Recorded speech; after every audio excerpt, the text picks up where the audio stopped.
So, may we start? 1, 2, 3, 4.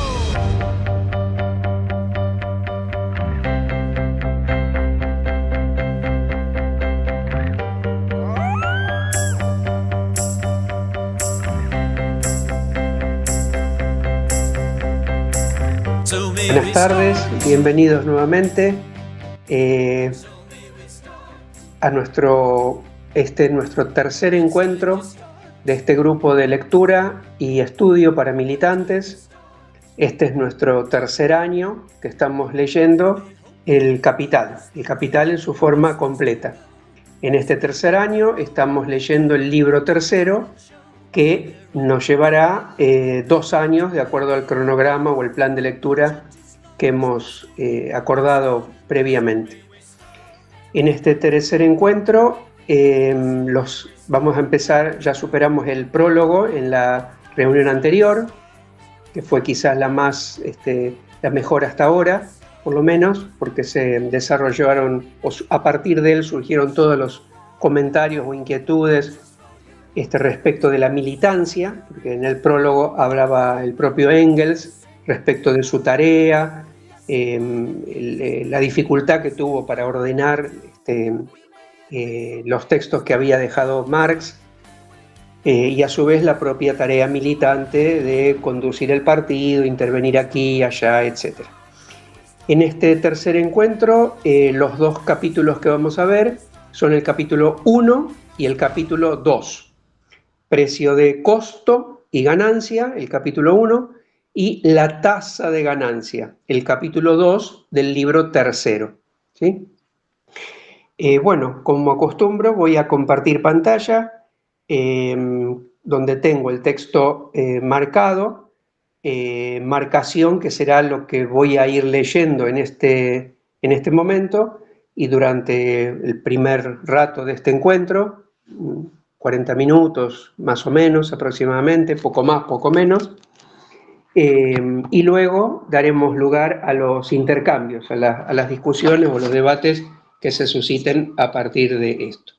Como siempre digo, la marcación es personal, es decir, yo he hecho una selección de párrafos que por supuesto no es la selección correcta, sino simplemente la mía, ¿no? La que voy a presentar. Por supuesto, luego cuando entremos en los intercambios, por ahí, como ha ocurrido circunstancialmente, alguien interviene diciendo, no, pero este parrafito me parecía sustantivo, y lo agregamos, lo lee en ese momento y lo conversamos, por supuesto. Bueno, entonces, estamos en el libro tercero, el proceso global de la producción capitalista, parte primera. Sección primera, la transformación del plusvalor en ganancia y de la tasa del plusvalor en tasa de ganancia. Capítulo 1, precio de costo y ganancia. En el primer libro se investigaron los fenómenos que presenta el proceso de producción capitalista, considerado para sí como proceso de producción directo, y en él se prescindió aún de todas las influencias secundarias de circunstancias que le son ajenas. Pero este proceso directo de producción no agota la trayectoria vital del capital. En el mundo real lo complementa el proceso de circulación, y constituyó el objeto de las investigaciones del libro segundo, lo que vimos el año pasado. Allí se reveló, especialmente en la sección tercera, al examinar el proceso de la circulación como mediación del proceso de reproducción social, que el proceso capitalista de producción, considerado en su conjunto, es una unidad de los procesos de producción y circulación. De ahí que en este tercer libro, no pueda ser nuestro objetivo el formular reflexiones generales acerca de esa unidad. Antes bien, se trata de hallar y describir las formas concretas que surgen del proceso de movimiento del capital considerado en su conjunto. En su movimiento real, los capitales se enfrentan en formas concretas, tales que, para ellas, la figura del capital en el proceso directo de producción, así como su figura en el proceso de circulación, solo aparecen como fases particulares. Las configuraciones del capital, tal como las desarrollamos en este libro, se aproximan, por lo tanto, paulatinamente a la forma con la cual se manifiestan en la superficie de la sociedad, en la acción recíproca de los diversos capitales entre sí, en la competencia y en la conciencia habitual de los propios agentes de la producción. El valor de toda mercancía producida de manera capitalista, M mayúscula, abreviando mercancía, se expresa en la fórmula mercancía igual capital constante más capital variable más plusvalor. Si de este valor del producto descontamos el plusvalor, nos queda un mero equivalente o un valor de reposición en mercancía por el valor del capital, capital constante más capital variable, desembolsado en los elementos de producción. Sin embargo, lo que le cuesta la mercancía al capitalista y lo que cuesta la producción de la misma mercancía son dos magnitudes totalmente diferentes. La parte del valor mercantil consistente en plusvalor no le cuesta nada al capitalista, precisamente porque al obrero le cuesta trabajo impago. El costo capitalista de la... Si denominamos PC, abreviando precio de costo, a la fórmula, mercancía igual capital constante más capital variable más plusvalor, se convierte en otra. Se convierte en mercancía igual precio de costo más plusvalor. O bien el valor de la mercancía es el precio de costo más el plusvalor. El costo capitalista de la mercancía se mide por el gasto de capital, mientras que el costo real de la mercancía se mide por el gasto de trabajo. Por eso, el precio de costo capitalista de la mercancía es cuantitativamente diferente de su valor o de su precio de costo verdadero. Es menor que el valor mercantil, puesto que si el valor de la mercancía es precio de costo más plusvalor, entonces el precio de costo, pasaje de términos mediante, es el valor de la mercancía menos o descontado del plusvalor. Sin embargo, la investigación demostrará que en la economía capitalista el precio de costo adopta la falsa apariencia de una categoría de la propia producción de valor.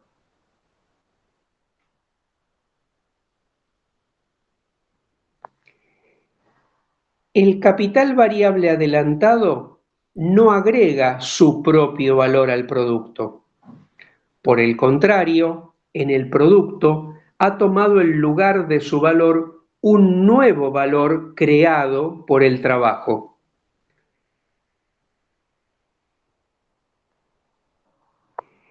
El modo capitalista de producción se diferencia del modo de producción fundado en la esclavitud, entre otras cosas, en que el valor, o en su caso, el precio de la fuerza de trabajo, se representan respectivamente como valor o, en su caso, precio del propio trabajo o como salario.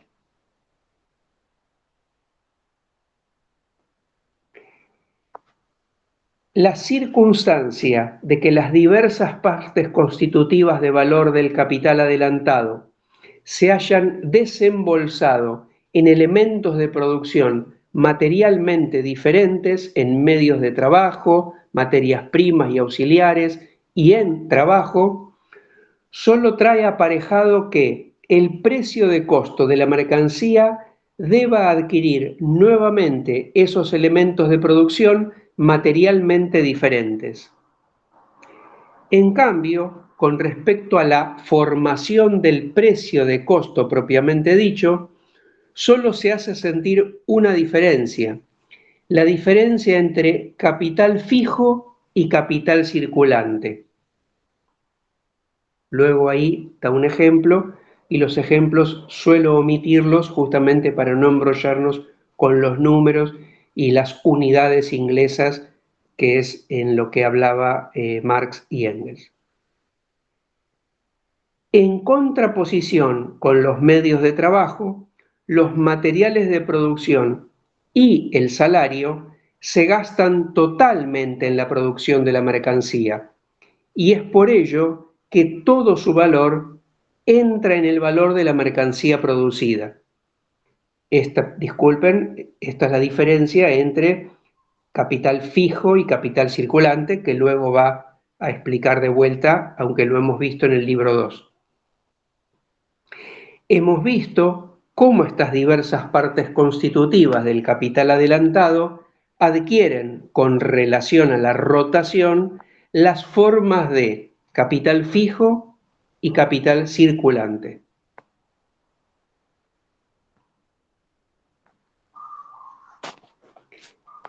El capital fijo empleado solo entra, por consiguiente, en forma parcial en el precio de costo de la mercancía, porque solo parcialmente se lo gasta en su producción. El capital circulante empleado entra íntegramente en el precio de costo de la mercancía porque se lo gasta íntegramente en su producción. Esta diferencia entre capital fijo y circulante con respecto al cálculo del precio de costo solo confirma el origen aparente del precio de costo a partir del valor del capital gastado o del precio que cuestan al propio capitalista los elementos de producción gastados, y entre ellos el trabajo. Por otro lado, la parte variable del capital, desembolsada en fuerza de trabajo, se identifica aquí expresamente en relación con la formación del valor y bajo el rubro de capital circulante. Con el capital constante, la parte del capital consistente en materiales de producción, consumándose así la mistificación del proceso de valorización del capital. Hasta ahora solo hemos considerado un elemento del valor mercantil, el precio de costo. Tenemos que atender ahora también a la otra parte componente del valor de la mercancía, el excedente sobre el precio de costo, o sea, el plusvalor. En consecuencia, el plusvalor es, en primera instancia, un excedente del valor de la mercancía por encima de su precio de costo.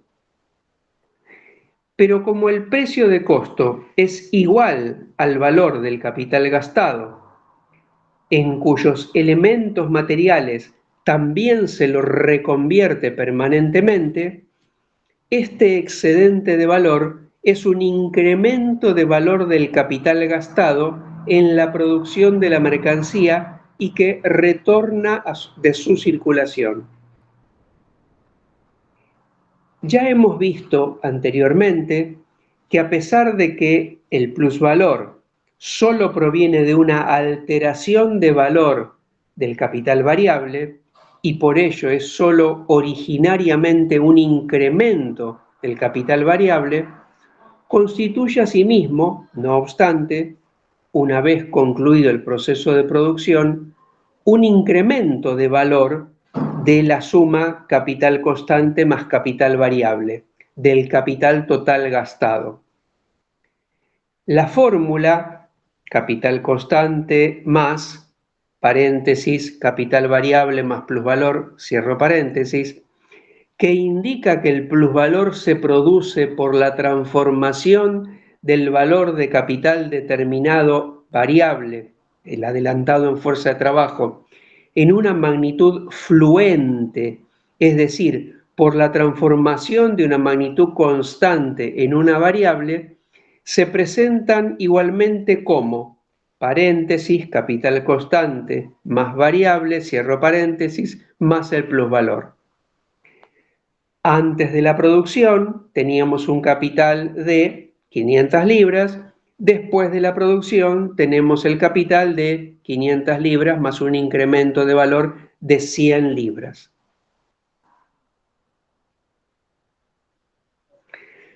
Ahora, al capitalista le resulta claro que este incremento de valor surge de los procesos productivos que se efectúan con el capital y que en consecuencia proviene del propio capital.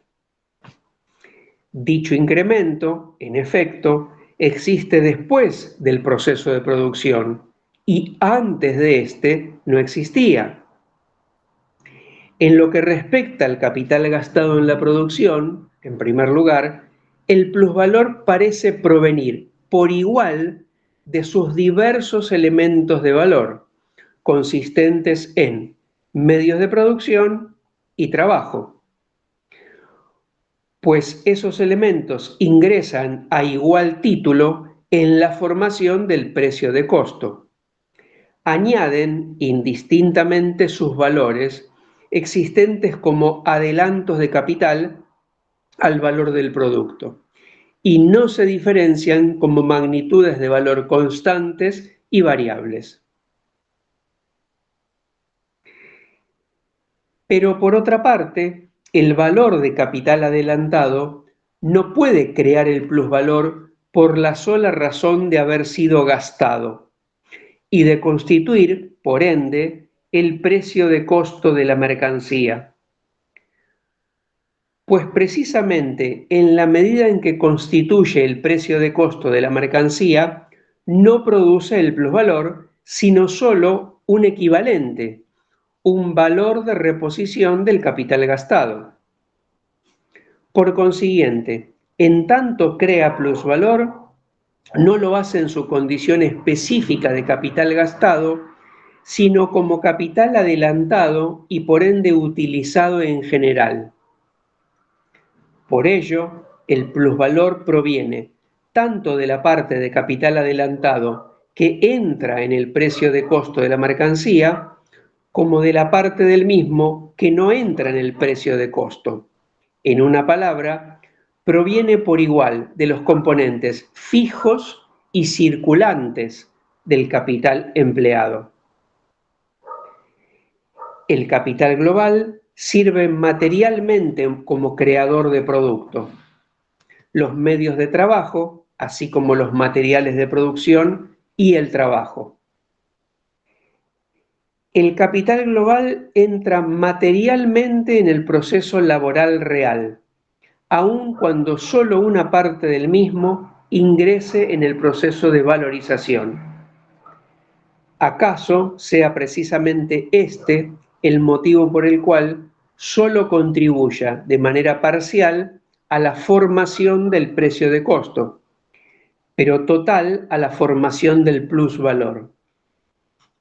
Sea como fuere, en resumidas cuentas, resulta que el plusvalor surge simultáneamente de todas las partes del capital empleado. La deducción puede abreviarse mucho más aún si decimos con Malthus, en forma tan cruda como sencilla, el capitalista espera la misma ganancia de todas las partes del capital que adelanta. Como vástago así representado del capital global adelantado, el plusvalor asume la forma transmutada de la ganancia. De ahí que una suma de valor es capital porque se la desembolsa para generar una ganancia. O bien la ganancia resulta porque se emplea una suma de valor como capital. Si denominamos G a la ganancia, la fórmula valor de la mercancía igual capital constante más capital variable más plusvalor, que a su vez es igual a precio de costo más plusvalor, se convierte en otra. Mercancía igual a precio de costo más ganancia. O sea, el valor de la mercancía es el precio de costo más la ganancia. Por lo tanto, la ganancia, tal como la tenemos aquí ante nosotros en primera instancia, es lo mismo que el plusvalor, solo que en una forma mistificada, que sin embargo surge necesariamente del modo capitalista de producción, puesto que en la aparente formación del precio de costo no puede reconocerse una diferencia entre capital constante y capital variable, el origen de la modificación de valor que acontece durante el proceso de producción debe desplazarse de la parte variable del capital hacia el capital global. Puesto que en un polo aparece el precio de la fuerza de trabajo en la forma transmutada del salario, en el polo opuesto aparece el plusvalor en la forma transmutada del beneficio o ganancia, como dijimos recién. Por eso, si se vende la mercancía a su valor, se realiza una ganancia igual al excedente de su valor por encima de su precio de costo, es decir, igual al total del plusvalor contenido en el valor mercantil. Pero el capitalista puede vender la mercancía con ganancia aunque la venda por debajo de su valor. Mientras su precio de venta se halle por encima de su precio de costo, aunque por debajo de su valor, siempre se realizará una parte del plusvalor contenido en ella. Esto es, siempre se obtendrá una ganancia. A partir de esto se explican no solo fenómenos cotidianos de la competencia, como por ejemplo ciertos casos de venta a bajo precio, underselling, el nivel anormalmente bajo de los precios mercantiles en determinados ramos de la industria, etc. La ley fundamental de la competencia capitalista, que la economía política no ha comprendido aún, la ley que regula la tasa general de la ganancia y los llamados precios de producción que ella determina, se basa, como se verá más adelante, en esta diferencia entre valor y precio de costo de la mercancía, y en la posibilidad que surge de ello de vender la mercancía con ganancia y por debajo de su valor. El límite mínimo del precio de venta de la mercancía está dado por su precio de costo. Si se la vende por debajo de su precio de costo, entonces los componentes gastados del capital productivo no pueden reponerse por completo a partir del proceso de venta. Si este proceso continúa, desaparece el valor de capital adelantado. Ya desde este punto de vista, el capitalista se inclina a considerar el precio de costo como el verdadero valor intrínseco de la mercancía, puesto que es el precio necesario para la mera conservación de su capital. Pero a ello se agrega que el precio de costo de la mercancía es el precio de compra que el propio capitalista ha pagado por su producción, es decir, el precio de compra determinado por su propio proceso de producción. Por eso, el excedente de valor o plusvalor realizado en la venta de la mercancía, se le aparece al capitalista como excedente del precio de venta de ésta por encima de su valor, en lugar de como excedente de su valor por encima de su precio de costo, tal como si el plusvalor encerrado en la mercancía no se realizara mediante su venta, sino que surgiera de la propia venta.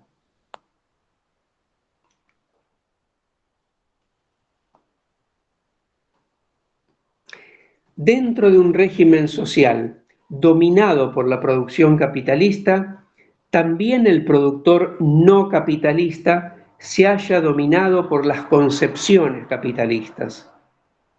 En su última novela, Le Paysan de Balzac, en general excelente por su profunda comprensión de las situaciones reales, describe acertadamente cómo el pequeño campesino, para conservar el favor de su usurero, realiza para éste, en forma gratuita, toda clase de trabajos, creyendo que con ello no le regala nada, porque su propio trabajo no le cuesta a él mismo ningún desembolso en efectivo.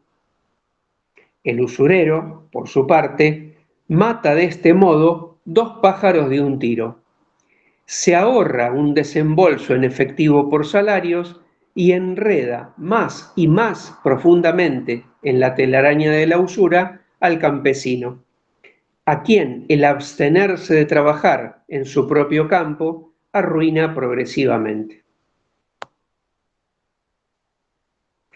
Sería totalmente erróneo presuponer que si todas las mercancías se vendiesen a sus precios de costo, el resultado sería efectivamente el mismo que si todas se vendiesen por encima de sus precios de costo, pero a sus valores.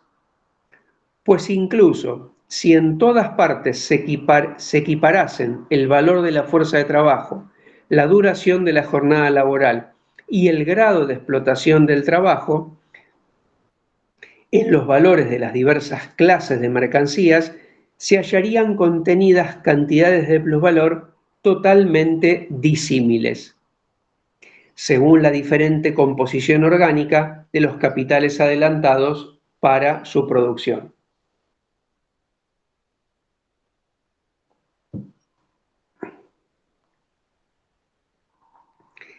Pasamos al capítulo 2, continuamos con el capítulo 2, la tasa de ganancia. La fórmula general del capital es capital dinerario, capital mercantil, capital dinerario plus o dinero plus. Es decir, que se vuelca a la circulación una suma de valor para extraer de ella una suma de valor mayor. El proceso que genera esa suma de valor mayor es la producción capitalista. El proceso que la realiza es la circulación del capital. El capitalista produce la mercancía no por la mercancía misma, no por su valor de uso, ni para su consumo personal. El producto que interesa en realidad al capitalista no es el propio producto palpable, sino el excedente de valor del producto por encima del valor del capital consumido en él. El capitalista adelanta el capital global sin tener en cuenta el diferente papel que desempeñan sus componentes en la producción de plusvalor. Adelanta de igual manera todos esos componentes, no solo para reproducir el capital adelantado, sino para producir un excedente de valor por encima del mismo. Solo puede transformar en valor mayor el valor del capital variable que adelanta, si lo intercambia por trabajo vivo, es decir, si explota trabajo vivo. Pero solo puede explotar el trabajo si adelanta al mismo tiempo las condiciones para la efectivización de ese trabajo, es decir, medios de trabajo y objetos de trabajo, maquinaria y materia prima. es decir, haciendo que una suma de valor que se halla en su poder adopte la forma de condiciones de producción. Del mismo modo que, en general, solo es un capitalista, solo puede llevar a cabo el proceso de explotación del trabajo por el hecho de que, en cuanto propietario de las condiciones de trabajo, se opone al obrero en cuanto mero propietario de la fuerza de trabajo. Ya hemos señalado con anterioridad, en el primer libro, que es precisamente la posesión de estos medios de producción por parte de los no trabajadores lo que convierte a los trabajadores en asalariados y a los no trabajadores en capitalistas. Puesto que el capitalista solo puede explotar el trabajo mediante el adelanto del capital constante y como solo puede valorizar el capital constante mediante el adelanto del capital variable, uno y otro coinciden en forma equitativa en su representación. Y ello tanto más por cuanto el grado verdadero de su ganancia está determinado no por la relación con el capital variable, sino con el capital global. No por la tasa del plusvalor, sino por la tasa de la ganancia, la cual, como veremos, puede seguir siendo la misma, pero no obstante expresar diferentes tasas de plusvalor.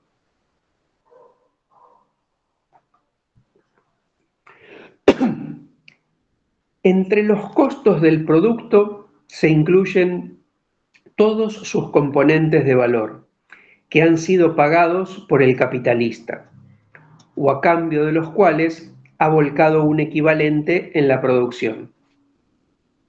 Estos costos deben reponerse para que el capital simplemente se conserve, o sea, para que se reproduzca en su magnitud originaria.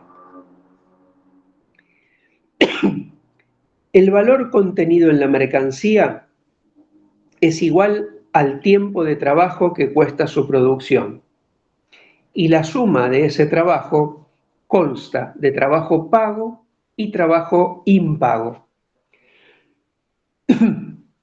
Para el capitalista, en cambio, los costos de la mercancía solo consisten en la parte del trabajo objetivado en ella por la cual ha pagado. El plus trabajo contenido en la mercancía no le cuesta nada al capitalista, aunque al obrero le cuesta trabajo, así como le cuesta trabajo el trabajo remunerado, y pese a que, al igual que este último, crea valor y entra en la mercancía como elemento creador de valor.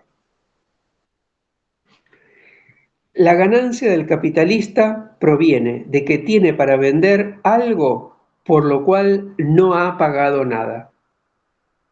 El plusvalor, o en su caso la ganancia, consiste precisamente en el excedente del valor mercantil por encima de su precio de costo, es decir, en el excedente de la suma global de trabajo contenida en la mercancía por encima de la suma de trabajo remunerado contenido en ella.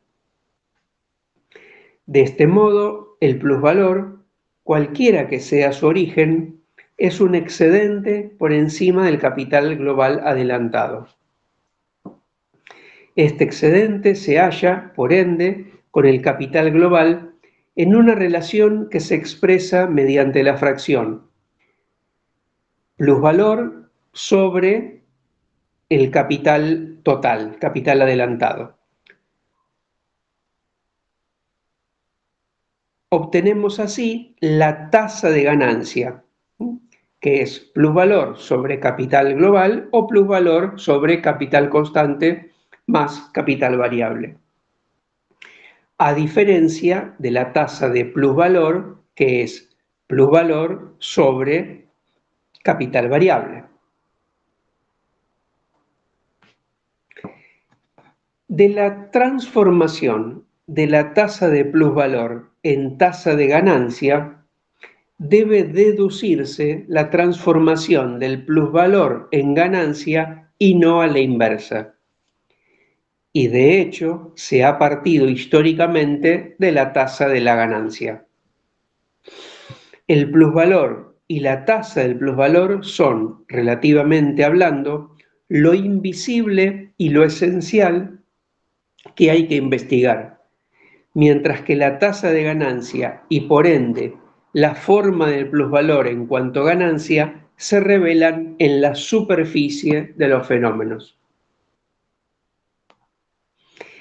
En lo que al capitalista individual respecta, está claro que lo único que le interesa es la relación entre el plusvalor o el excedente de valor al cual vende sus mercancías con el capital global adelantado para la producción de la mercancía, mientras que la relación determinada entre ese excedente y los componentes particulares del capital, así como su conexión interna con ellos, no solo no le interesa, sino que está interesado en engañarse a sí mismo acerca de esa relación determinada y de esa conexión interna. Aunque el excedente del valor de la mercancía por encima de su precio de costo se origina en el proceso directo de la producción, solo se realiza en el proceso de circulación y adquiere la apariencia de emanar del proceso de la circulación tanto más fácilmente por cuanto en la realidad y dentro de la competencia, en el mercado real, depende de las condiciones del mercado el que ese excedente se realice o no y en qué grado.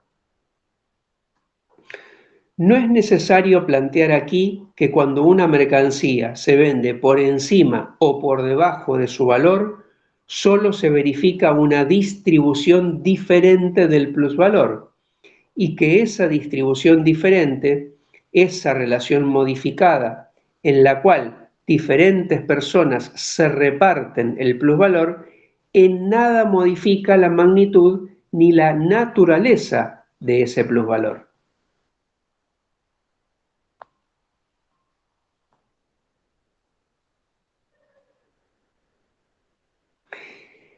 Para que determinada cantidad de trabajo se efectivice en mercancías y por ende también constituya valor, se requiere determinada cantidad de material de trabajo y de medios de trabajo.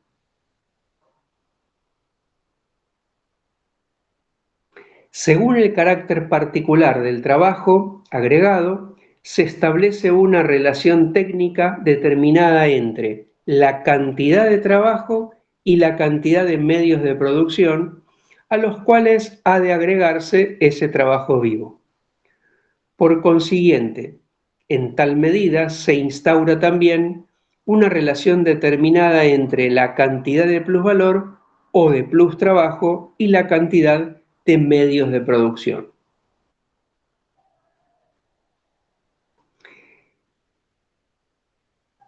Es indiferente por entero que la materia prima o el medio de trabajo sean baratos o caros, con tal de que posean el valor de uso requerido y se hallen disponibles en la proporción técnicamente prescrita con el trabajo vivo que hay que absorber.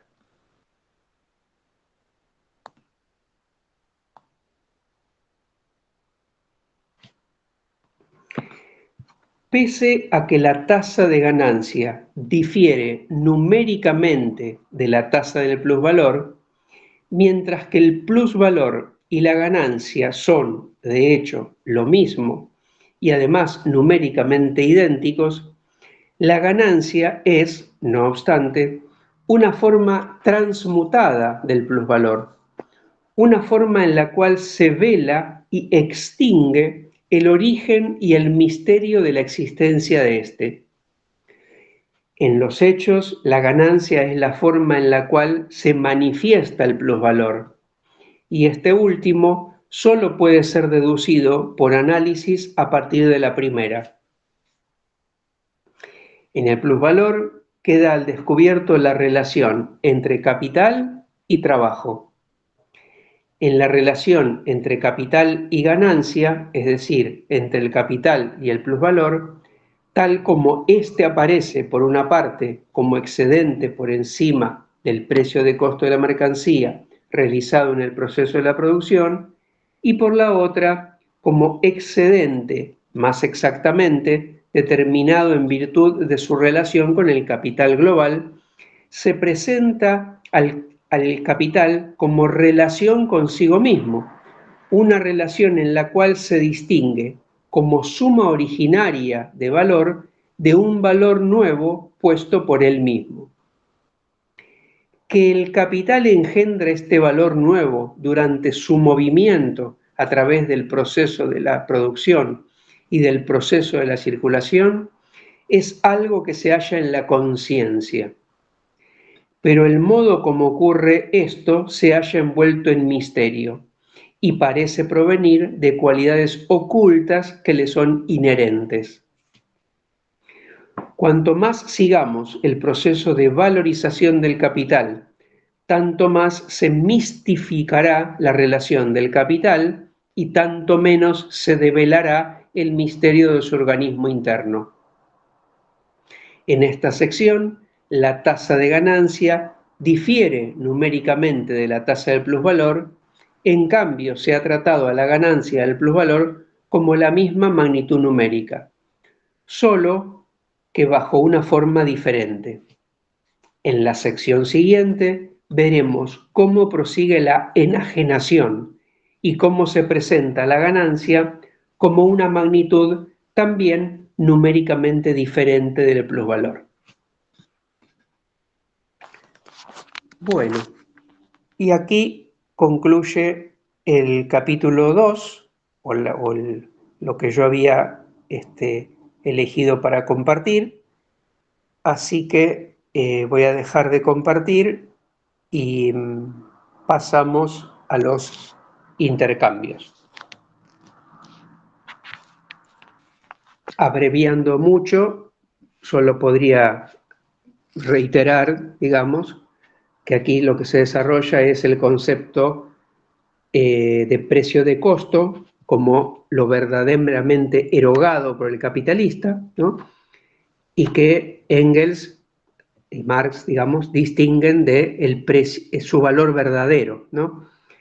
Es decir, acá en estos dos capítulos, en el primer capítulo en particular, se distingue lo que se gasta de lo que realmente cuestan las cosas socialmente como cantidad de trabajo gastado, pero que en la conciencia del capitalista no aparece nunca así.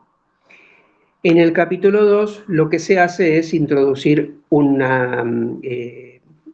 nuevo concepto como la tasa de ganancia que luego veremos en el capítulo 3 y siguientes, que a su vez se conforman una tasa de ganancia media, ¿no? Pero bueno, la tasa de ganancia como concepto distinto de la tasa de plusvalor, ¿no? Eso es lo que desarrolla centralmente el capítulo 2. Perdón, solo esa aclaración, o esa recuperación, digamos. Bien, yo quería señalar, ¿me oís bien? Sí, ¿no? Perfecto. Al principio, ya en la página 30, nos habla de cómo se presenta en la conciencia habitual de los propios agentes de la producción. Y no es una cuestión baladí, porque no solo, por desgracia, es en la conciencia del capitalista, que es parte interesante, sino en la conciencia social, incluso del trabajador, cómo se nos presenta. No quiero, bueno, solo voy a hablar de esto, cómo todo esto se mistifica, la producción, cómo se vela, que son palabras que emplea, cómo aparentemente no es que el valor se realice, sino como si surgiera de la circulación, cuando sabemos que el valor surge en la producción. Luego podríamos discutir otras cosas más adelante. cómo el capitalista aparentemente solo está interesado en dos distinciones, en capital fijo y capital circulante, y una manera de amortizar su capital fijo es el mover el capital y ese tipo de cosas, y no tanto los conceptos que Marx y la teoría del valor defiende, antes que Marx también, pero Marx, el tema del capital variable y la producción de plusvalor, capital constante y capital variable. A él todo esto se le mistifica, hasta llegar incluso a la logrería, decir que es, hay una palabra que no lo hemos leído, pero dice, entre la logrería del comerciante, ¿no? Que es como la capacidad de ser una aguililla a la hora de vender y vender más caro, cuando eso ya está en la propia mercancía. La mercancía que va al mercado ya va preñada de plusvalor, como se ve en el libro, ya se ve en el libro 1. Entonces, es como fetichizar toda la producción. Estamos viendo la parte de arriba. Hay una cosa que también hace referencia, hay muchas cosas que son referentes al libro 1, es curioso, pero es como si fuera un repaso de muchas o unas llamadas de atención al libro 1.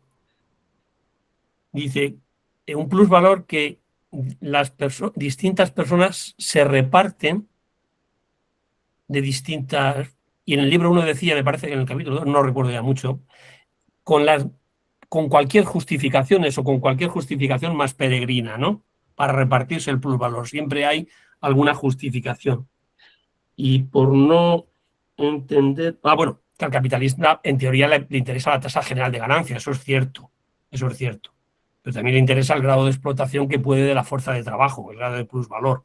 Eso si tiene que reducir salarios, aumentar jornadas, reducir costes de producción, cuotas sociales, eso lo va a hacer para tener una tasa de plusvalor mayor y por lo tanto una tasa de ganancia mayor. Hay dos conceptos que nos introduce, que yo creo que no he hablado de ellos, en la página 42.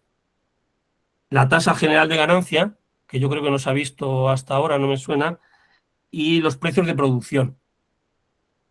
En el primer párrafo de la página 42, no sé si lo tenéis, sí, me parece que se lo has leído, ¿no? Sí. Y ya nada más, lo que me llama mucho la atención es toda esta fetichización y toda esta mistificación, que no solo se hace la Cámara de Comercio y los capitalistas, sino la sociedad. Los distintos agentes, como dice al principio, nos advierte en la página 30, los propios agentes de la producción, los 4 puntos esos que da de lo que va a hablar, y ya nada, no sé si introduzco algún o simplemente repetido. Venga, gracias. No, me parece que el concepto está claro, ¿no? Que el plusvalor surge ¿cómo se llama? De la composición orgánica, es decir, del capital variable, y que la ganancia no es otra cosa que el plusvalor. Ahora digo, el capitalista invierte totalmente la ganancia en la producción, o hay una parte que no la invierte.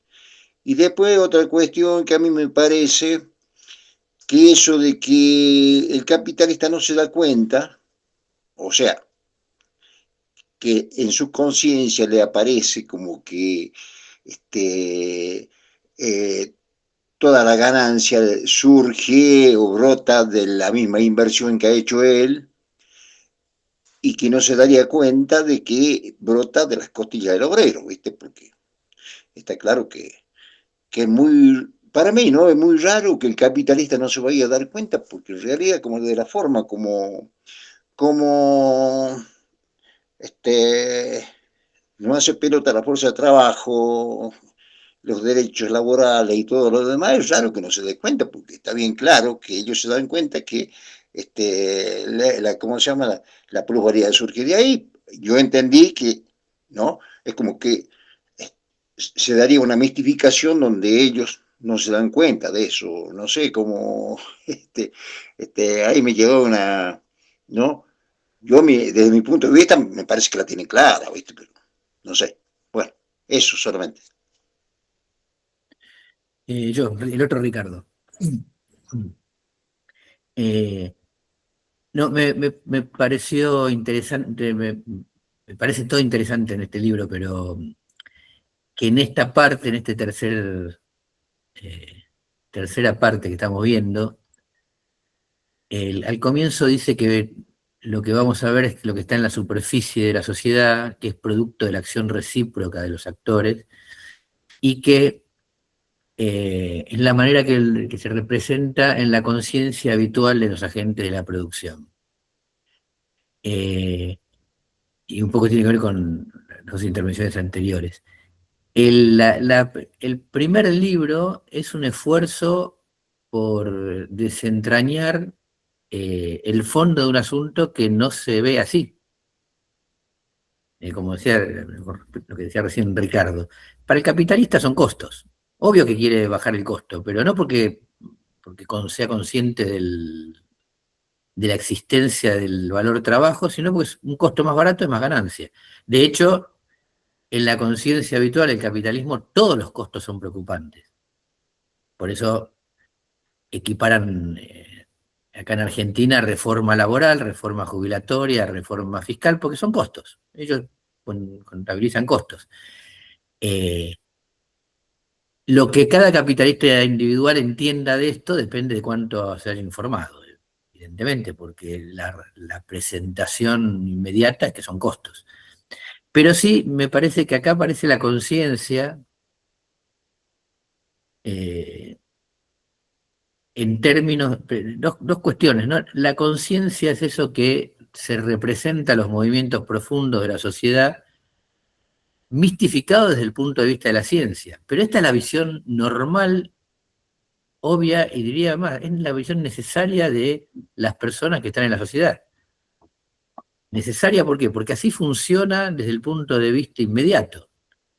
Y esto de inmediato me parece muy importante porque, bueno, de hecho tenemos algunas discusiones con algunos grupos marxistas en este mismo momento, porque el tomo 1 desentraña el fondo de un asunto, pero un asunto que es el funcionamiento del capital, que se ve mediado por cómo lo vemos. Y este es el tomo 3. O sea, la representación inmediata, y no es solamente una mistificación, sino es parte del asunto, la representación inmediata, lo que está en la superficie de la sociedad, o sea, lo que realmente podemos ver, la acción recíproca, cómo intervienen los actores individuales, la conciencia habitual de los agentes de la producción es nuestra materia.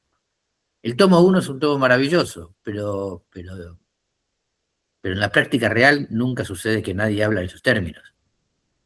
La política es el tomo 3. La política es la acción recíproca de los actores, la superficie de la sociedad y la conciencia habitual de los agentes de la producción. Con ellos nosotros nos comunicamos. ¿Qué piensan en el fondo los burgueses? Es algo inescrutable. ¿Qué dicen si podemos escrutarlo? Y ellos dicen que estos costos hay que bajarlos porque impiden que sea atractiva una inversión, ¿no? Hay que bajar los costos porque si no, no se puede invertir. Y no solo lo dicen, sino que lo hacen. O sea, para el capitalista cuando no le da, no solamente amenaza, se va a otro lado.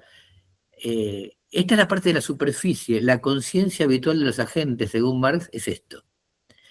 La otra parte, que es lo que en el fondo, hasta dónde han logrado desentrañar el funcionamiento real del capital, supongo que distintos actores lo sabrán de diferente manera.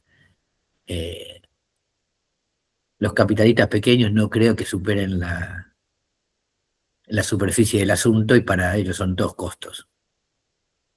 Y los grandes burgueses deben tener una visión probablemente en parte más profunda y en parte no.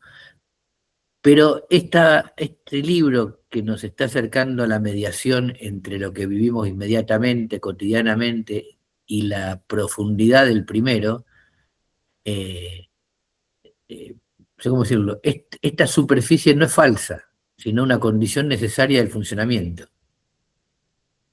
Las mediaciones no son obstáculos removibles, son la manera de presentación de la realidad. Nosotros, por eso creo que está haciendo un esfuerzo porque esa abstracción absoluta y perfecta de la mercancía del primer tomo, ahora hay que llevarla a cabo tratando de explicar cómo funciona la economía real todos los días. Como dice acá, ¿no? Hay una parte en el segundo capítulo que dice que hay una relación particular, concreta, que es la relación técnica entre el trabajo vivo y el capital. Mejor dicho, que hay una relación entre el trabajo vivo y el capital que se define por una relación técnica. A mí me parece una afirmación fundamental, porque en el primer tomo, ¿no? Como habla de la abstracción general, hay una relación entre el capital y el trabajo, y punto. Da un ejemplo y punto. Pero ahora tiene que empezar a explicar que en algunas ramas hay que invertir mucho para tener 2 obreros empleados que producen con una alta productividad, y en otras ramas se invierte poco con otros 2 obreros empleados de baja productividad. Entonces dice, bueno, hay muchas diferencias para los mismos productos, y los enumera: valor del trabajo, duración de la jornada, grado de explotación, y además dice composición orgánica. Claro, esto nos ayuda a empezar a explicar que la simpleza y profundidad del primer tomo se vuelve heterogénea y florida en este tomo. Si yo lo que hago es repartir volantes, mi tecnología es una fotocopiadora. Y si lo que hago es editar libros, tengo que tener una imprenta, y ya mis 2 empleados no me producen la misma relación entre los 2 factores del capital que el que tiene solamente una impresora y 2 pibes que se reparten folletos en la calle. Está tratando de llevarnos de la profundidad del primer tomo a la superficie de la sociedad, que, insisto, es un pasaje en donde, a mi entender, tropieza casi toda la izquierda en la actualidad, por lo menos acá en Argentina, ¿no? Nosotros decimos muchas veces que tienen 2 bibliotecas, una profunda y técnicamente marxista, y luego sus publicaciones dicen otra cosa, porque entre la superficie y la profundidad no hay conexión. Y este tomo está tratando de lograr esta similitud. Entre la superficie y la profundidad hay una relación directa, aunque tiene que volverse heterogéneo, no que era homogéneo. Bueno, perdón si se entendió algo, espero, pero no quiero abusar. Dale. Buenas, ¿cómo andan? Saludo a todos. Les pido disculpas que siempre que me conecto sin hablar, pero estoy en el auto y es imposible. Así que los saludo ahora. Me parece, o conecto con algo que dijo Ricardo, que es el tema de cómo la izquierda tiene 2 bibliotecas. Yo creo que eso se manifiesta bastante en un tema simple, que es el de la inflación. Cuando uno lee este texto y después plantea cuáles son las teorías que se manejan para explicar la inflación, hablando de formadores de precios, de sobreprecios por encima de los costos, de que abran los libros, de que tenga... Lo que se está diciendo, en última instancia, es que el valor parece surgir de la circulación, que es justamente lo que Marx acá está planteando, que es lo que aparece en la superficie de las cosas, ¿no? Este juego, se ve cuando iba leyendo tanto el capítulo 1 como el capítulo 2, iba siempre como en este juego, de contenido y forma, ¿no? Esencia y apariencia, o sea, qué es lo que está en el fondo del asunto y cómo se me va apareciendo. Producción y circulación, porque lo que es esencial tiene que ver con la producción y el valor se está creando en la producción. Pero como lo que se me aparece en la circulación, y lo que se aparece es lo que tengo más directamente, no es tan fácil de descubrir la esencia. Por eso creo que, en general, los actores que están en el mercado no tienen la más pálida idea de dónde se crea el valor. Porque para poder entenderlo tengo que investigar. Si para eso necesito la investigación científica en una mayor o menor medida, porque si no, no llego a la esencia de la cuestión. Y cuando hablamos de inflación, estamos hablando del tema de valor y precio, porque el valor es lo que brota de la producción, pero después el precio siempre está por encima o por debajo. Y como puede venderse por debajo, que es lo que dice Marx acá, para el capitalista, mientras no venda con pérdida, o sea, mientras no venda por debajo de su precio de reposición, bueno, alguna ganancia sacó, entonces se le aparece como que la mercadería, su valor es solamente el precio de reposición. Y todo lo que es plusvalor no lo ve como plusvalor. Ahora, si lo trasladamos a la teoría de la inflación, un tema crucial es, o sea, yo con cualquier capitalista que converso, cuando los salarios suben, su argumento es, y el salario subió, hay que pagar más sueldo, así que hay que aumentar. Entonces, en su mirada, el aumento del precio de la fuerza de trabajo sube el precio de las cosas. Cuando en realidad, si uno lo mira desde el punto de vista que lo plantea Marx, cuando el precio de la fuerza de trabajo sube, el valor de la mercancía sigue siendo el mismo. Lo que baja es la ganancia. Entonces, ahí es cuando uno dice, ¿la tienen clara los capitalistas de cómo funciona la esencia? Yo creo que no, y coincido con lo que Marx plantea. Igual podemos discutirlo, pero no sé qué les parece. Haciendo pie, disculpen, me meto porque, bueno, como no hay nadie anotado, comento. Haciendo pie en lo que dijo Hernán recién, por supuesto, si suben los salarios, abrimos paréntesis, el capitalista no quiere, por supuesto, que descienda su ganancia, cierro paréntesis, y en consecuencia hay que trasladar eso hacia el precio para adelante. Si no, mermaría su ganancia, su plusvalor, el plusvalor apropiado, correcto. Entonces, esa teoría llamada del markup, ¿no? Si suben los costos, tienen que subir los precios, es justamente para que los otros elementos no cedan su porción, ¿no? Es decir, como decía Hernán, no, el capitalista no quiere, por supuesto, que el aumento de salarios sea a cargo de una menor ganancia.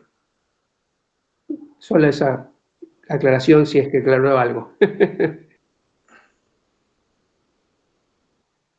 Sí, Ricardo, adelante. Sí, no, yo quería agregar algo. Creo que no estoy totalmente convencido con lo que plantean ahí, de que es como que los capitalistas serían unos analfabetos que no se dan cuenta, ¿no? De que ¿cómo se llama? De que el plusvalor surge del trabajo de los obreros. Si bien es cierto, ¿no?, que debe haber, como dice Ricardo, una capa grande de pequeños capitalistas que no lo saben, pero ellos tienen toda la ciencia, saben, y se lo leyeron a Marx, leyeron a otros economistas, saben que brota de ahí la plusvalía. Y no creo que haya una que no la june. Para mí sí. El gran problema lo tiene la clase trabajadora, que no sabe de dónde mierda viene, ¿viste? Porque esto sí es tan ciego. La ideología, inclusive ellos alimentan la ideología esa de la confusión, porque si fuera así, ¿por qué lo prohíben a Marx? ¿No? ¿Por qué nadie sabe qué es la pluralidad? Los trabajadores no saben. Porque hay todo un sistema educativo que lo manejan ellos y ellos son conscientes de dónde vienen las cosas. No es que, como decíamos, que estén en bola.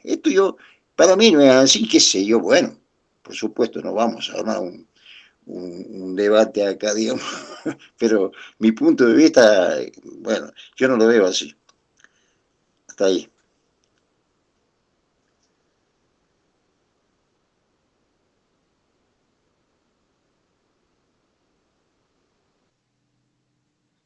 Comento algo con respecto a lo que dijo Alejandro recién cuando habla del markup. Yo creo que, obviamente, que nadie quiere perder, pero el gran problema es si el capitalista puede aumentarlo o no. O sea, las condiciones para que el capitalista pueda aumentar el precio de lo que vende no las elige cada capitalista individualmente, porque estás compitiendo con otros. Y entonces ahí hay que ver si te da el cuero o no, o si tenés que morfarte el aumento de salarios porque no te queda otra. O sea, ahí estamos justamente ante cosas que el capital no... A ver, que cada capitalista individual no lo decide por su cuenta, sino que está metido en un sistema en donde lo van arrastrando hacia ese lugar. O sea, a veces, muchas veces uno encuentra en la izquierda en general esta idea de que como que los capitalistas son todopoderosos y hacen y deshacen de acuerdo con su absoluta voluntad. Cuando en realidad lo que sucede es que están metidos en un sistema que los va empujando hacia ese lugar. Incluso si no rebajan costos, el otro capitalista se lo va a llevar puesto.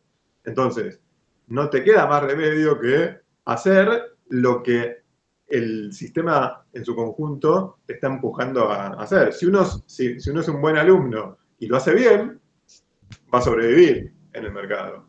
Si uno es un mal alumno y no lo entendió bien, va a terminar muriendo y lo va a terminar morfando otro capital. Pero yo no creo que sea porque cada capital es consciente del papel que está jugando, ni de cómo juega el valor, etc. Y creo que eso quizás lo va a explicar Marx más adelante, cuando veamos que hay ramas de la producción que usan muy poquito trabajo y ramas de la producción que usan muchísimo trabajo. Y sin embargo, las dos tienen la misma tasa de ganancia. Entonces, para el tipo que invierte, ¿qué le importa si en uno hay mucho trabajo y si en otro hay poco trabajo? Lo que le importa es cuántas ganancias saca. Entonces, como ahí hay una serie de transferencias de valor que están completamente ocultas y uno no se las pone a investigar, es muy difícil que cada capitalista en particular entienda a ciencia cierta cada uno de los movimientos del mercado como tal. Ese creo que es uno de los temas clave.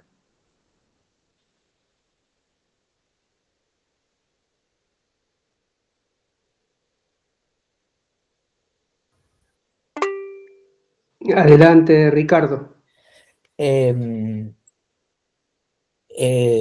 Dos cosas. Una, coincido con Ricardo, no vamos a ponernos a debatir esto, pero sí quiero hacer un señalamiento. Hace por lo menos 2 generaciones que en los países donde vivimos todos los que estamos en este grupo no está prohibido Marx. Es totalmente accesible, no podemos imaginar eternas condiciones que fueron particulares. Marx es de libre acceso y además enseña en la universidad y en muchos terciarios.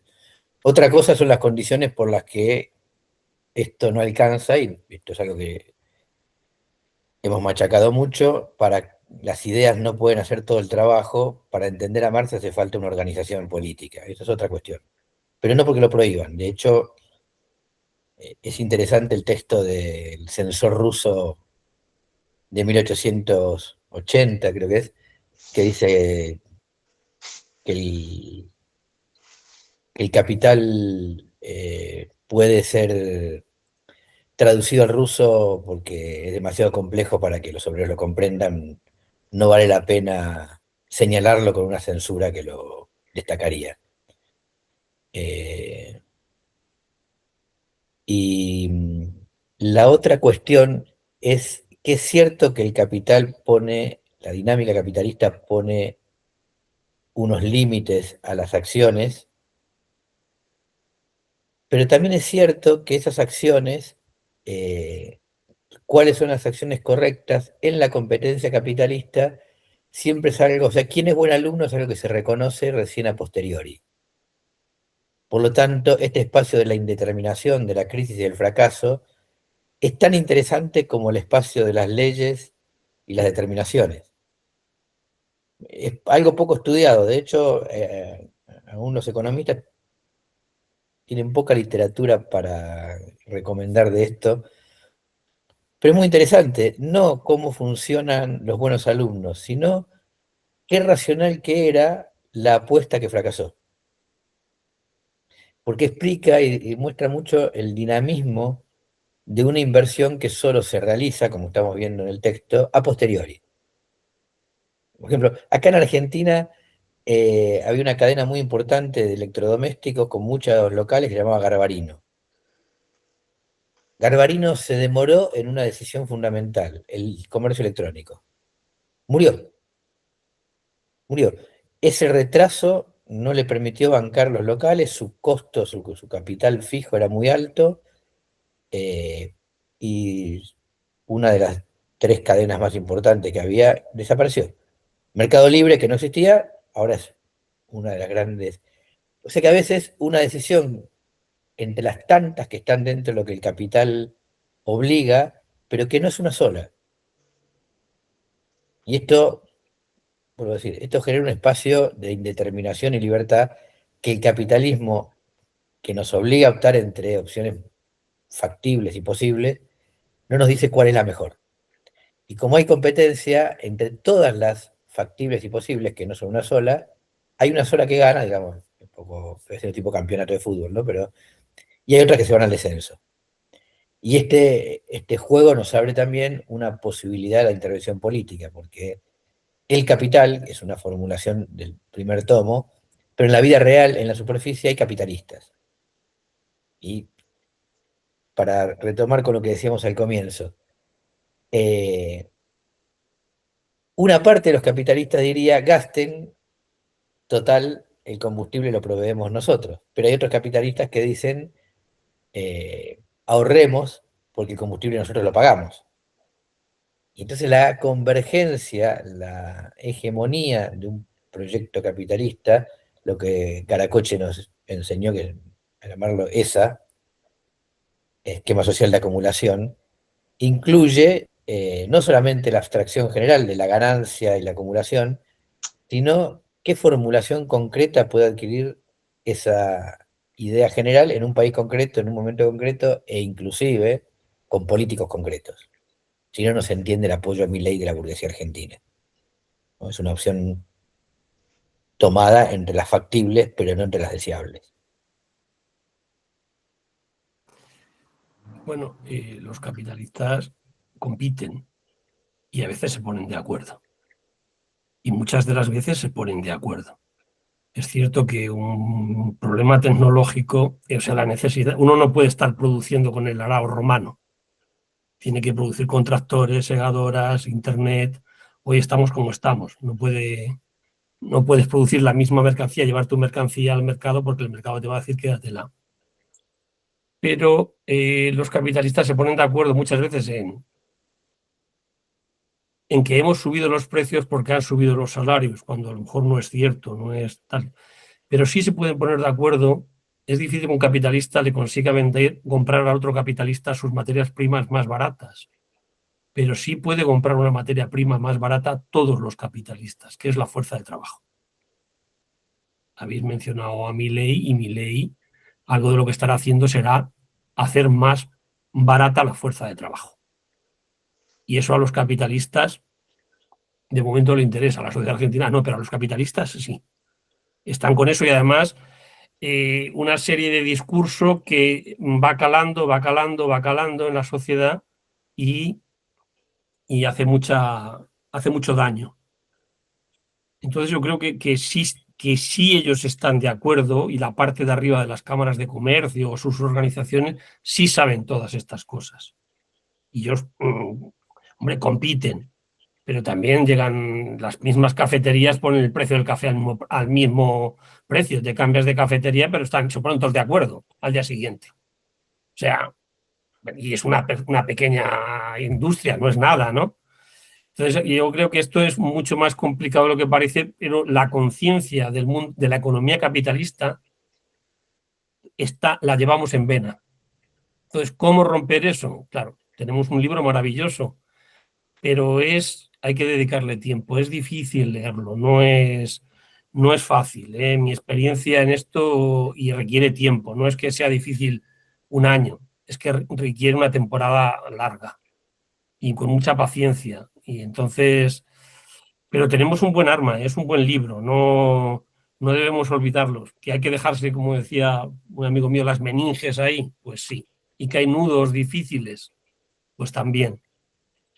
Pero, y ahora que vamos a ver una parte que es prácticamente la conciencia, ¿no? Los 4 puntos que dice en el primer párrafo, ¿no? Cómo se manifiesta la competencia de los capitalistas y tal. hay situaciones que veremos, bueno, no la veremos, quizás todos los monopolios, los oligopolios, los comercios exteriores que desarrollaron, el colonialismo, todas estas cosas que se desarrollaron mucho más con el imperialismo y todo esto, claro, hay todo un desarrollo. Uno no puede parar de leer y de estudiar. De hecho, lo dejas una temporada y se te va. Se te va la mayoría de las cosas y te pierdes. Entonces, bueno, yo suelo dejar eso, que lo que se trata es de desmitificar, de intentar, pero a ver cómo, cómo se traduce que la apariencia es apariencia, que no es la realidad. Cómo se cuenta lo que hay debajo de esa apariencia. Eso es lo difícil. Aunque lo sepamos cómo es, cómo lo transmites, no es fácil transmitirlo tampoco. Y máxime con una sociedad, con medios de comunicación, machacando día y día, que yo recuerdo aquello que ya pasó un poco de moda, la curva de Phillips, ¿no? Es que si se crea empleo, se crea inflación, pues unos rollos que además no eran ni ciertos, ni han sido ciertos nunca, ni siquiera. Entonces, o el gasto público y todo este tipo de cosas, luego lo gastan en metralletas, ¿no? En vez de gastos sociales. Entonces, este tipo de cosas en la conciencia de la gente, no, es que la defensa es necesaria, pero la seguridad social no, porque está llena de golfos, ¿no? Son unas cosas, o las escuelas, los maestros son... Este discurso cala, y por eso gente como, bueno, quien sea, por muchos errores, por muchas circunstancias, llega al poder una serie de gente ahora que a lo mejor no nos lo hubiésemos pensado hace 15 años. No lo hubiésemos pensado, seguramente, ¿eh? Nada más, no, nada más. Yo creo que ahí hay una cosa para pensar, que es lo siguiente. Retomando un poco lo que dijo Ricardo sobre este espacio que surge con lo que es contingente, o sea, con lo que puede ser como puede no ser. O sea, en la vida misma hay cosas que van a suceder, sí o sí, y hay cosas que pueden suceder de una manera o de otra. O el camino o la forma a la que llegamos puede ser muy diferente. Entonces, a partir de ese espacio de algo que puede ser como puede no ser, es que tenemos que ver o diferenciar qué es lo necesario, ¿no? O sea, lo que se va a terminar imponiendo, o sea, el capital más eficiente va a terminar imponiéndose. Incluso si uno lo lleva a la política, el proyecto político más eficiente va a terminar imponiéndose contra miles de intentos que van a fracasar, y si fracasan también va a ser parte de la necesidad de que ese fracaso nos enseñe para después llegar a otro éxito más adelante, ¿no? O sea, esta cosa de que equivocarse y hacer las cosas mal posiblemente sea parte de la misma necesidad histórica de me equivoco 1, 2, 3, 40 veces para sacar lecciones y poder hacerlo bien una vez más, ¿no?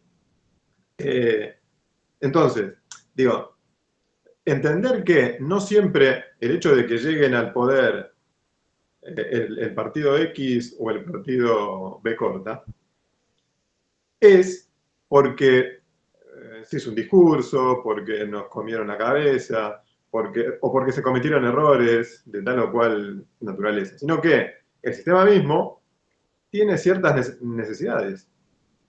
Yo, o sea, puedo sostener una política como la política tradicional del peronismo, expandiendo el gasto, etcétera, etcétera, mientras tenga la guita suficiente como para poder hacerlo. Cuando se me acaba, cuando la propia competencia me está diciendo, mirá, vos no tenés la posibilidad de poder seguir haciendo esto, y yo quiero forzarlo, digo, bueno, emito y genero una inflación que se me termina volviendo en contra, cuando esos intentos intentan hacer algo y terminan fracasando, o sea, es obvio que van a llegar los otros que van a decir, no, acá hay que ajustar, acá hay que achicar, siguiendo la lógica impecable del sistema, que es, no hay plata.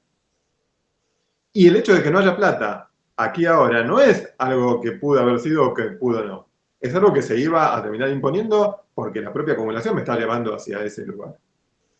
Entonces, me parece que el tema está justamente en deslindar esa línea tan finita entre lo que es necesario, de lo que se va a terminar imponiendo sí o sí, y aquel espacio de libertad que tenemos para decir, se va a llegar de esta manera o se va a llegar de otra manera, como para que en el momento en el que la crisis llegue, vamos a encararlo de maneras distintas y las fuerzas políticas que la encaren van a ser distintas.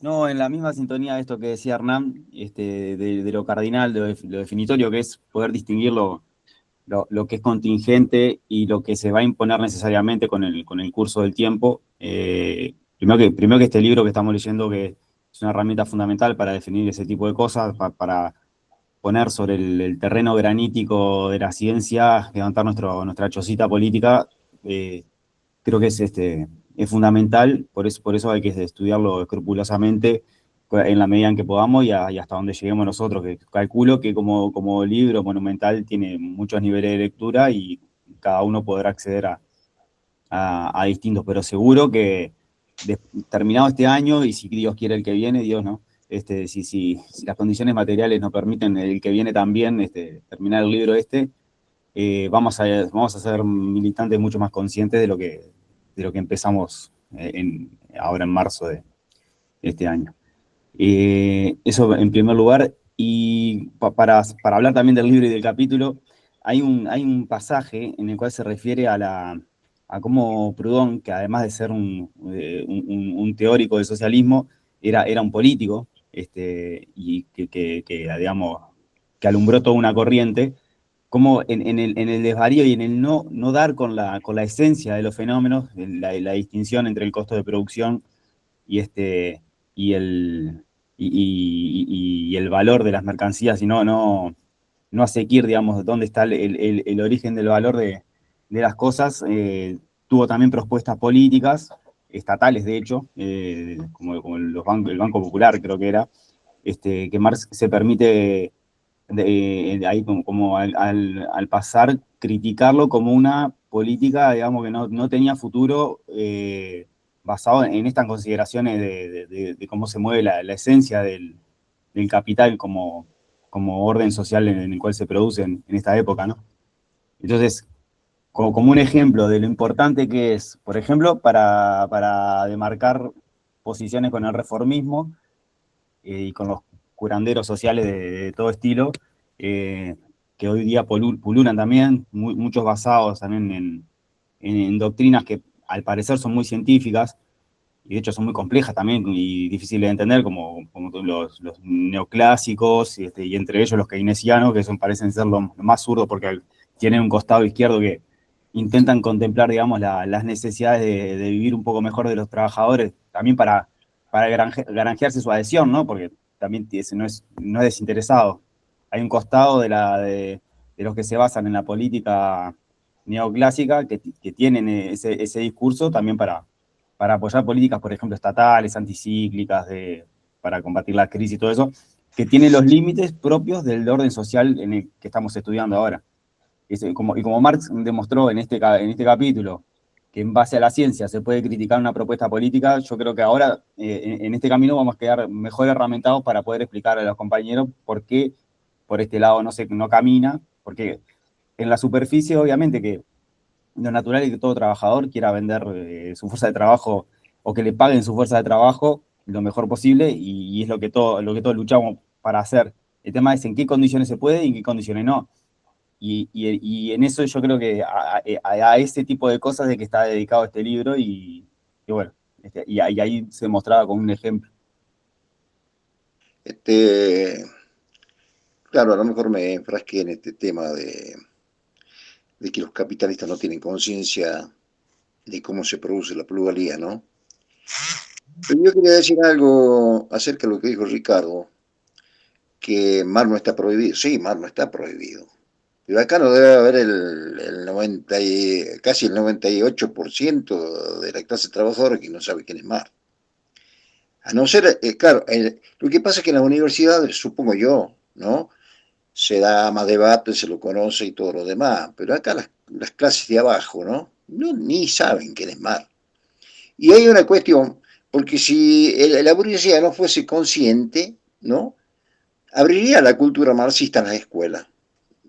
Pero sin embargo, tiene toda una ideología para defenestrarlo o ignorarlo, y por otro lado, ¿no?, tiene toda una ideología donde te deforman el significado del concepto, entonces te enseñan distinto qué es lo que es el Estado, qué es lo que es la democracia, qué es lo que es la patria, qué es esto, qué es aquello. Entonces, y es toda esa deformación ideológica que la fogonean ellos de arriba, ¿no?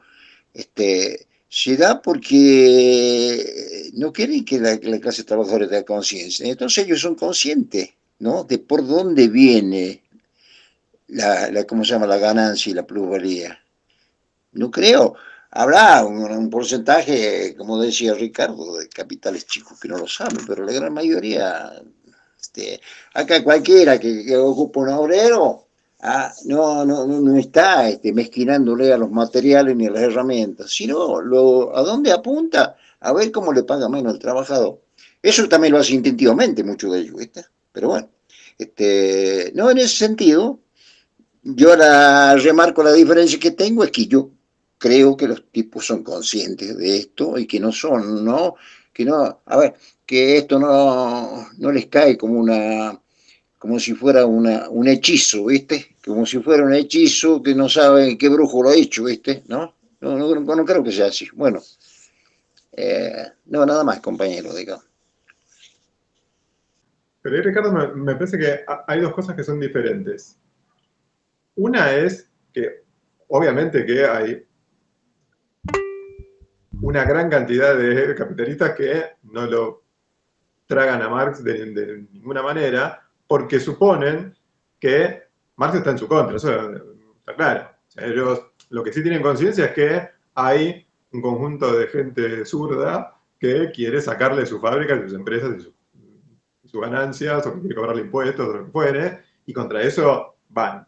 Ahora, que de ahí tengan conciencia de cómo funciona tu valor, yo creo que en su gran mayoría creen que todas esas son pavadas que dicen los zurdos para justificarse, porque son unos resentidos, y entonces lo que hay que hacer es combatirlo porque están diciendo cosas falsas, no porque están revelándote la verdad, sino porque te están engrupiendo y diciendo cosas que lo que contribuyen es al desorden social, o a hacer quilombo, o a ganar en río revuelto, y no a que la sociedad sea ordenada y correcta y que progrese y que tenga mejoras materiales, etcétera, etcétera. O sea, creo que la cuestión va por ahí.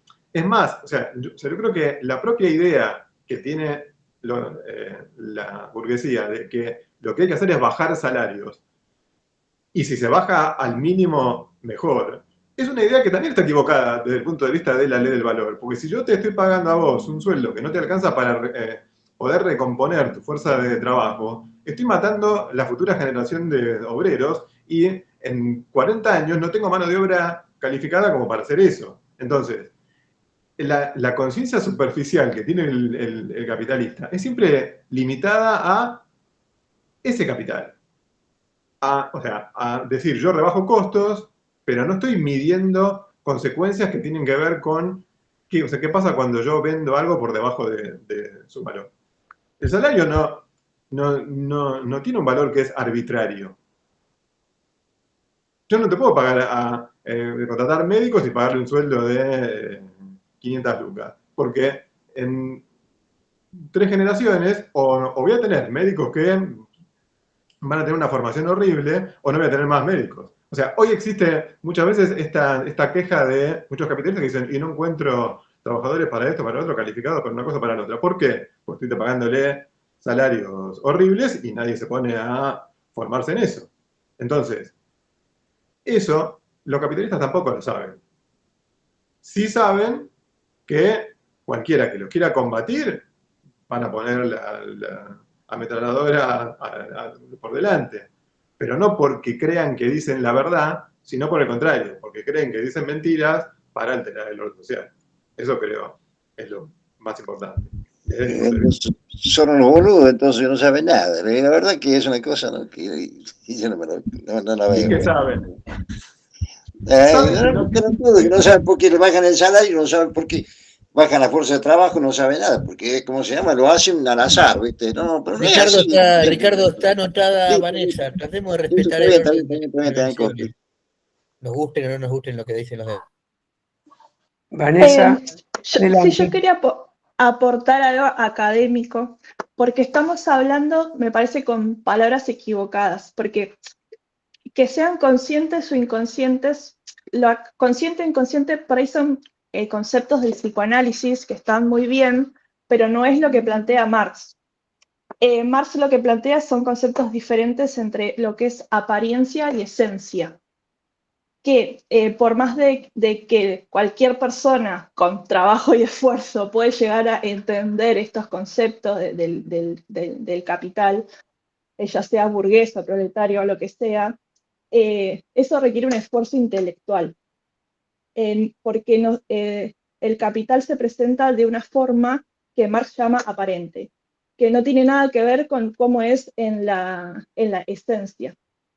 Y quizás lo que acá se plantea son que por ahí podemos mandar algún texto complementario a esto, es la diferencia entre la lógica cartesiana y la lógica hegeliana, que es lo que discute Marx todo el tiempo en el texto, que, o sea, en la lógica cartesiana se plantea que nosotros vemos que hay una identidad de las cosas, que las cosas son de tal manera y entonces las podemos ver tal cual son. Pero Marx discute con eso y plantea que no, eso no es tan sencillo y que, bueno, es un poco complejo, me parece que requiere mucha explicación. Pero no es que los burgueses son conscientes o son inconscientes, sino que la realidad se presenta de una manera que de la cual lo que vemos no tiene nada que ver con lo que realmente es, y que para acceder a cómo realmente son las cosas, cómo funcionan el capitalismo, necesita un estudio profundo de todo. Eso quería decir. No sé si aclaró o oscureció, pero va por ahí, me parece. Aclaró. Dale, Gastón. No, nomás para señalar que quedó un lindo debate ahí planteado. O sea, qué nivel de, digamos, de conocimiento de la esencia del régimen social en el que vivimos tienen la parte más beneficiada de él, y es un temún. No sé, en algún momento se podría organizar algo al respecto. No digo porque para no dejarla ahí colgada, pero o prepararlo en otro momento la conversación también para acercar posiciones, pues no creo que estemos tan en desacuerdo como pareció ahí en el intercambio. Evidentemente, a ver, hay muchos elementos técnicos que las patronales tienen que tener presentes a la hora de hacer sus movimientos, pero también, como decía Ricardo, por H o por B, algunos se van al bombo y otros, y eso se ve que no la vieron, como dice Milei, y otros sí, y la pegaron, la colgaron del ángulo, y bueno, los que siempre terminamos, los que siempre nos cocinan es a nosotros, hasta que la demos vuelta, ¿no? Pero bueno, está lindo el debate. Releo el pequeño parrafito que hablaba sobre la conciencia y el autoengaño. Releo ese parrafito y nos despedimos. Un momentito. Dice el parrafito que ha generado aquí uno de los debates por ahí más ricos, es: en lo que al capitalista individual respecta, está claro que lo único que le interesa es la relación entre el plusvalor o el excedente de valor al cual puede vender sus mercancías con el capital global adelantado para la producción de la mercancía, mientras que la relación determinada entre ese excedente y los componentes particulares del capital, así como su conexión interna con ellos, no solo no le interesa, sino que está interesado en engañarse a sí mismo acerca de esa relación determinada y de esa conexión interna. Bueno, para redondear más la confusión, dejamos aquí. Nos vemos dentro de 2 martes con 2 capítulos que siguen de acuerdo a nuestro plan de lectura, ¿sí? Muchas gracias de vuelta por compartir todo esto. Abrazo, hasta pronto. Gracias, Ale, por la presentación, muy buena. Gracias, compas. Nos vemos. Compañeros, nos vemos. Hasta luego, tal vez. Mañana tenemos una charla gremial, el que quiera participar. Bueno, dale. Me prendo. Nos vemos.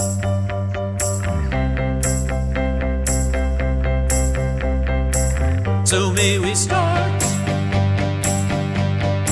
So may we start. It's time to start. High time to start. They hope that it goes the way it's supposed to go. There's fear in them all, but they can't let it show. They're underprepared, but that may be enough. The budget is large, but still, it's not enough. So may we start.